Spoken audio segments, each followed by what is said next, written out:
Bismillahirrahmanirrahim. Assalamualaikum warahmatullahi wabarakatuh. Waalaikumsalam warahmatullahi wabarakatuh.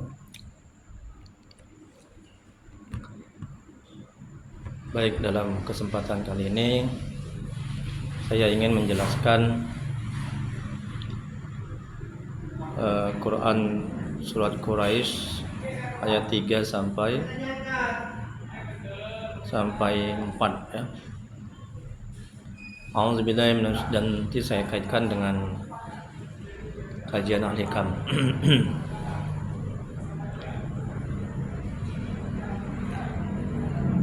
Auzubillahi minasyaitonirrajim. Bismillahirrahmanirrahim. Falyabudu rabb hadzal bait allazi at'amahum min ju'in wa amanahum min khauf. Yang artinya maka hendaklah mereka menyembah Tuhan pemilik rumah ini, yaitu Ka'bah, yang telah memberi makanan kepada mereka untuk menghilangkan lapar dan mengamankan mereka dari rasa ketakutan.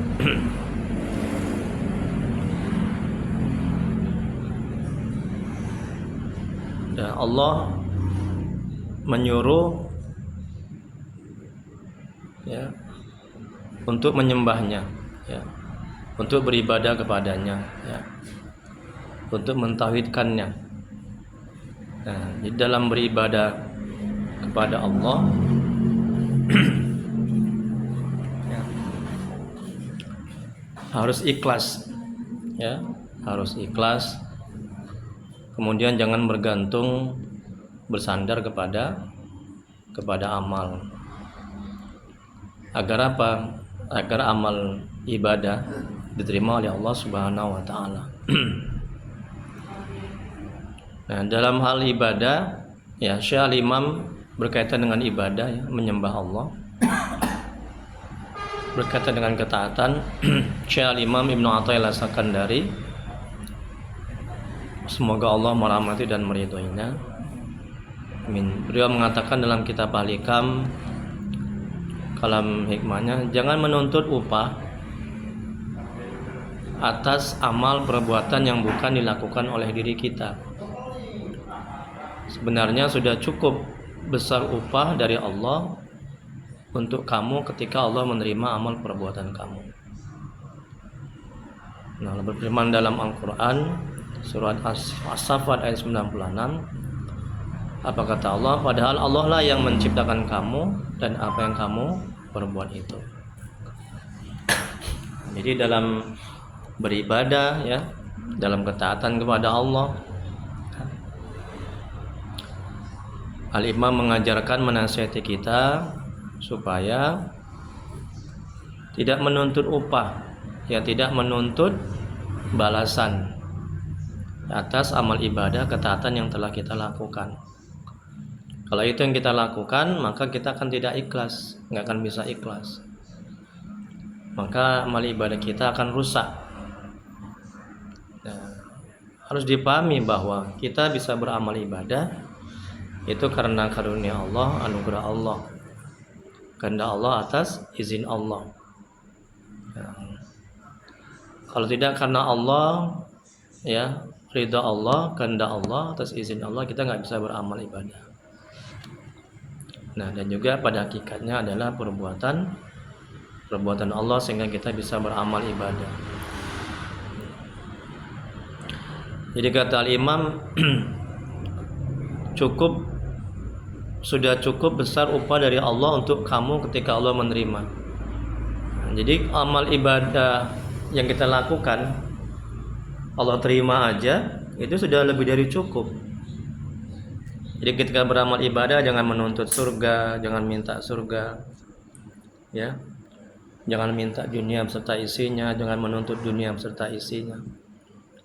Nanti jauh dari keikhlasan. Jadi ketika apa yang kita minta tidak terwujud atau belum terwujud, nanti kita akan sakit hati, kita kecewa, bahkan kita akan putus asa.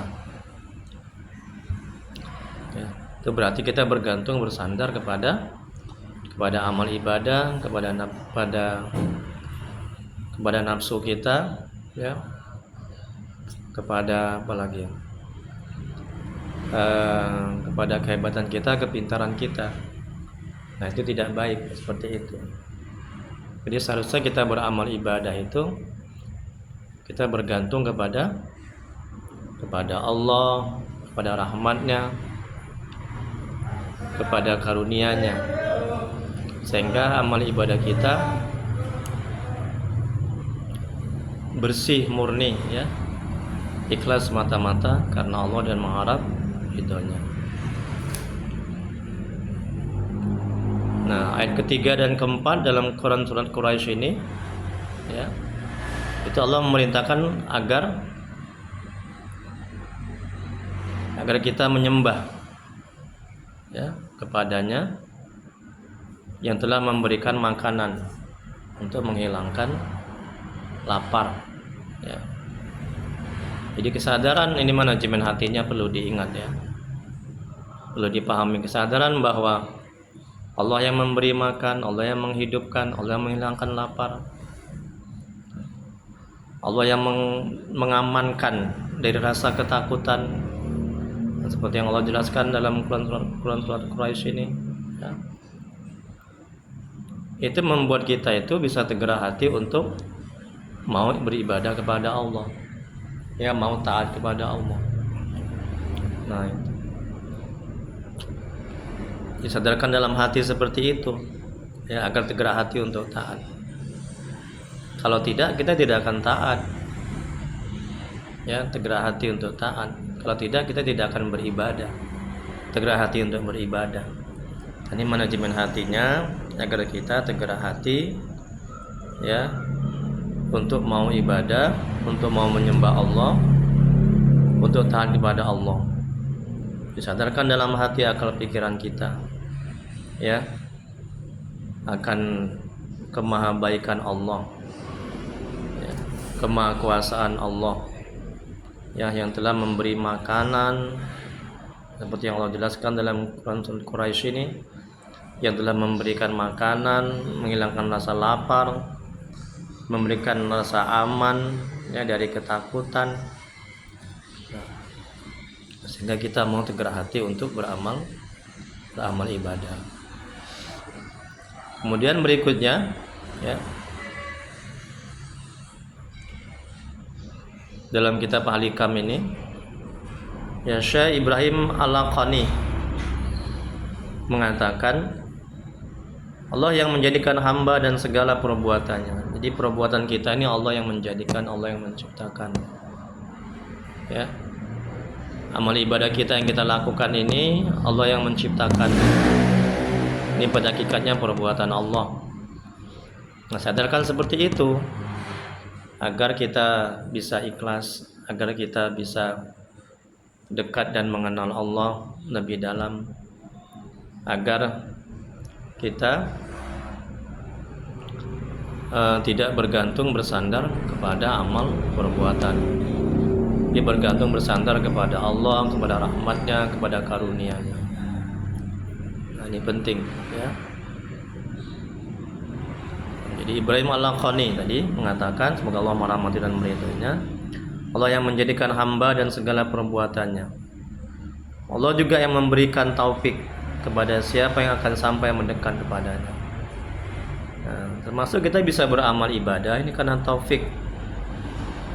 Taufik itu adalah kita dibimbing, ya, dituntun oleh Allah sehingga kita bisa beramal ibadah. Hidayah itu petunjuk. Jadi karena taufik dan hidayah dari Allah Subhanahu wa taala, maka kita akan bisa beramal ibadah. Itu manajemen hatinya. Disadarkan dalam hati seperti itu, agar tidak timbul, sekali lagi, agar tidak timbul ujub, bangga, ya, ria, kemudian merasa hebat, merasa mulia, merasa pantas masuk surga, kemudian merendahkan orang, menghina orang, kemudian seolah-olah amal ibadah kita sudah baik, nah, sudah bagus. Nah, ini bahaya, ya, akan bisa merusak ketaatan kita, merusak hati kita, merusak amal ibadah kita. Ya, akhirnya amal ibadah kita tidak diterima oleh Allah Subhanahu wa taala.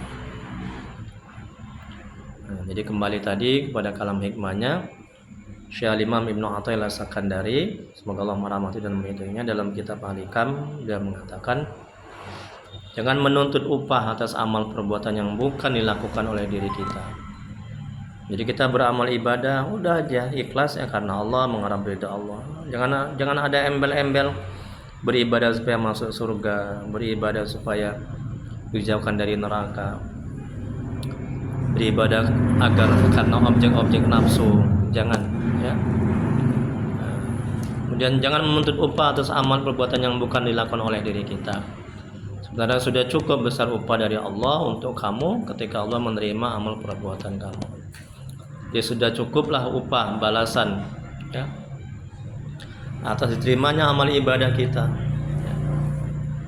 ya, yang pada hakikatnya sebenarnya bukan kita yang melakukan ya, semuanya Allah yang menghendaki atas izin Allah ya, dan pada hakikatnya juga perbuatan Allah ya, sehingga kita bisa beramal ibadah ya. Wallahu a'lam. Hanya Allah yang Maha mengetahui. Assalamualaikum warahmatullahi wabarakatuh. Waalaikumsalam.